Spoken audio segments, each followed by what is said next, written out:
Transport for London have announced plans to try to make sure we're no more than 20 minutes from a toilet on public transport. Let's get more on that now, and the other stories are on citylondonnews.co.uk with Naomi George. Naomi, tell us more.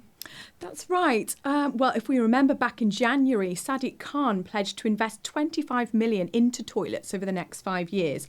But this week they've released details of their plans. TFL say that 68% of London stations do have a toilet, but in reality many of these are inaccessible for those with mobility issues and they're often locked by station staff. TFL and Sadiq Khan said that the construction will begin before the end of the year to start putting toilets in some of the stations where they're not present, and 7 stations have been shortlisted for priority refurbishment. These include Morden Underground, South Tottenham Overground and Hammersmith Underground. Interesting. What other stories are on the website today? Well, following last week's US election result, anti-Donald Trump protesters have been outside the US Embassy in Nine Elms.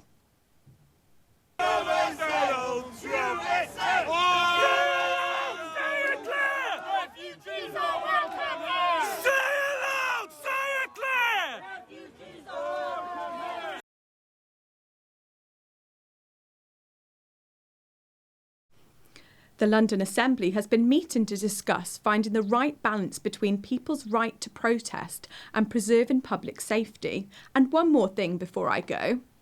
Watermelon sugar high, watermelon sugar high.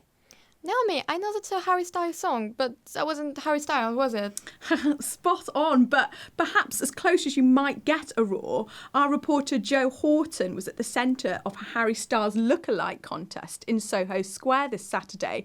You have to check out his footage on Instagram later. I heard it was quite the show. He found himself with several hundred others stopping to watch the dozen contestants work their magic, and he actually managed to speak to a couple of the competitors as they waited to hear whether they had won a prize. I've never done anything like this. Never had this much media attention in my life for anything. It's been really, really good fun. It's a strange atmosphere to turn up in a field and suddenly people are quite excited that you're there for nothing that you've done yourself. It's ideal. But that's all from me. Thank you, Naomi. Good news for Londoners, everyone's favourite marmalade-loving bear is back on the big screen. And Paddington in Paris had the biggest opening weekend for a British film in the UK since 2020 James Bond No Time to Die. But did you also know, Pablo, that the famous bear was not originally meant to be Peruvian? Oh, really?